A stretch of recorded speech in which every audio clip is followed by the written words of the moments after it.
So we ask you, who is most to least likely to drop their title this weekend? And we have 4 options.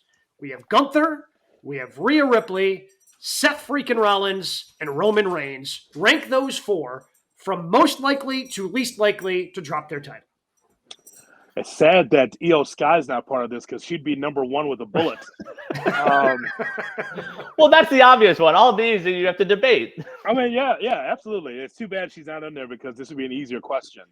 But I'll go 1 through 4. I'll just say the most likely on my list is Seth Rollins. Agreed. Only because Drew McIntyre has just been so hot, Gabe. You think about Drew and how he was almost expendable to the company, and all of a sudden now is having the best character development that we've seen from Drew McIntyre in his career. So Seth is number 1 on my list. Number 2 is Roman in the Universal Championship. You can go through the Cody thing once. It's hard to do it twice. So I just think that Roman is second on my list.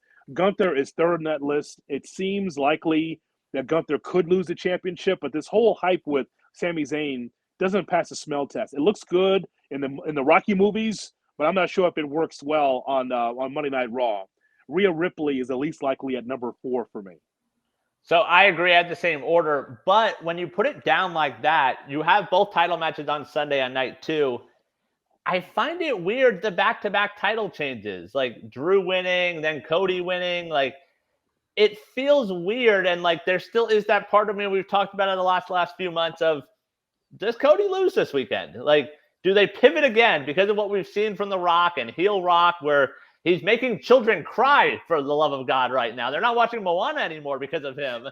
But, Never again are they watching Moana. But until the second one comes out, then you got to pivot there. Like, I just wonder whether there still is a shot, whether somehow Cody does not win on Sunday. So I'll get to my order here in a little bit. I've got Gunther and Roman flipped for me. Okay. But with Seth, I agree that I think Seth is the most likely. And because of everything else going on with the bloodline, it isn't as prominently featured as, and it's a little different, but I think it's similar to the pushes that Daniel Bryan got for WrestleMania 30. I think it's very similar to the push that Kofi Kingston ended up getting when he won his championship in 2019. So I think that Drew McIntyre has just taken the ball and run with it. Because as we found out, and we'll talk more about this in a little bit with the interview that CM Punk did with Ariel Helwani, like he wasn't supposed to be wrestling for a championship. CM Punk was supposed to be in the spot against Seth Rollins, and Drew McIntyre is just making the most of that situation. And he has just taken the ball and he has absolutely run with it. His vignette this week was probably the weakest entry of kind of his promos and everything going on around, and he was still pretty good. Like that's how good this run has been for Drew McIntyre.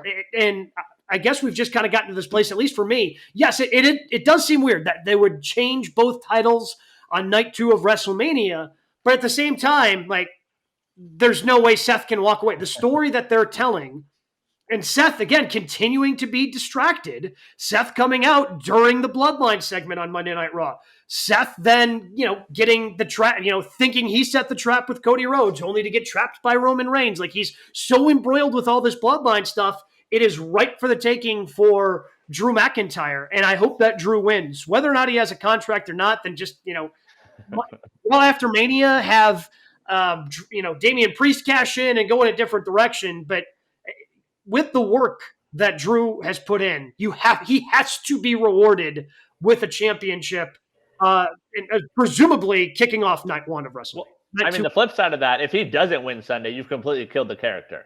Like, we saw the high. We saw where he could have won it overseas at Clash of the Castle. They've built him back up. If he still loses with all this Rollins stuff, like, there's no reason to believe in Drew anymore. Yeah, when it comes to Seth Rollins, I'll bring you guys into a conversation I had on Busted Open on SiriusXM on Sunday. It was an organic discussion I was having about Seth Rollins. And I said, Seth Rollins, it's funny that The Rock calls Cody a solid number 2, or Roman calls Cody a solid number 2. But what about Seth Rollins? Seth Rollins comes across as just a solid number 2. Like, I'm glad that he was able to have this world title run, guys. But the point is that with Seth Rollins, he just hasn't been relatable enough.